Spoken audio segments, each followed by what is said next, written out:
পঞ্চম দফা নিয়ে কৌশলী তৃণমূলও, বরং পূর্ব মেদিনীপুর ফোকাস তৃণমূলের। 16 থেকে 23 মে টানা প্রচার চলবে। পূর্ব মেদিনীপুর অত্যন্ত গুরুত্বপূর্ণ, বলা যেতে পারে প্রেস্টিজ ফাইট তৃণমূলের জন্য এই পূর্ব মেদিনীপুরে। তো এই পূর্ব মেদিনীপুরে 16 থেকে 23 মে কিভাবে প্রচারের কৌশল থাকবে? আবির প্রতিনিধি আমার সঙ্গে রয়েছেন, বলতে পারবেন আবির। একেবারেই তাই, প্রেস্টিজ ফাইট। আমরা জানি যে 2019-এর লোকসভাতে কাঁথি তমলুক দুটো আসনই তৃণমূল কংগ্রেসের ঝুলিতে যায়।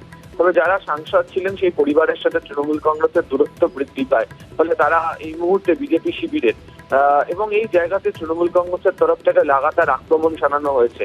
এবং এই দুটো লোকসভা আসনের ক্ষেত্রে সব থেকে বেশি এবার নজর দেওয়া হচ্ছে অন্তত 25 তারিখের নির্বাচনের আগে। যেটা আমরা জানতে পারছি যে মমতা বন্দ্যোপাধ্যায়, অভিষেক বন্দ্যোপাধ্যায় একাধিক সভা, রোড শো তারা যেমন করবেন, এর পাশাপাশি তৃণমূল কংগ্রেসের একাধিক শীর্ষ নেতা, তাদেরকে তারকা প্রচারক বলা, তাদেরকেও নামানো হচ্ছে। বিভিন্ন বিধানসভা ভিত্তিক ছোট ছোট সভা করা, বাড়ি বাড়ি গিয়ে প্রচার করা, বিভিন্ন জায়গাতে মিছিল করা, এই সমস্ত বিষয় নিয়ে তারা কর্মসূচি তারা চালাবেন।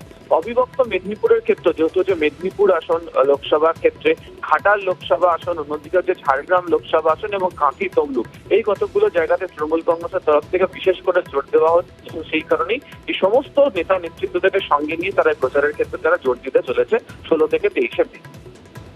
আবির, এক্ষেত্রে একটু জানতে চাইবো, তুমি বলছিলে সেলিব্রিটি প্রচারক, তালিকায় নাম আছে কাদের? কারা কারা পূর্ব মেদিনীপুরে টানা এই প্রচারে থাকবেন?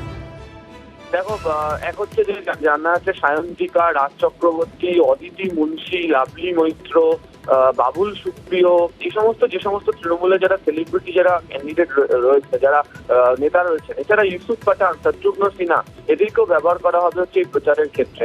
এবং এই মেদিনীপুর সহ এই সমস্ত জায়গাতে কাঁথি, তমলুক, মেদিনীপুর, ঘাটাল, যেগুলোর কথা তোমাদেরকে বলছিলাম, এবং এর মধ্যে তুমি জানো যে মেদিনীপুরে জুনমালিয়া লড়াই করছেন, ঘাটালে দেব লড়াই করছেন। ফলে এই জায়গাগুলোতে সেলিব্রিটি যারা প্রচারক যারা রয়েছেন, যারা এই নির্বাচনও প্রতিদ্বন্দ্বিতা করছেন, তারাও হাজির থাকতে চলেছেন এই 6ষ্ঠ দফার যে নির্বাচন রয়েছে সেখানে প্রচার করার ক্ষেত্রে।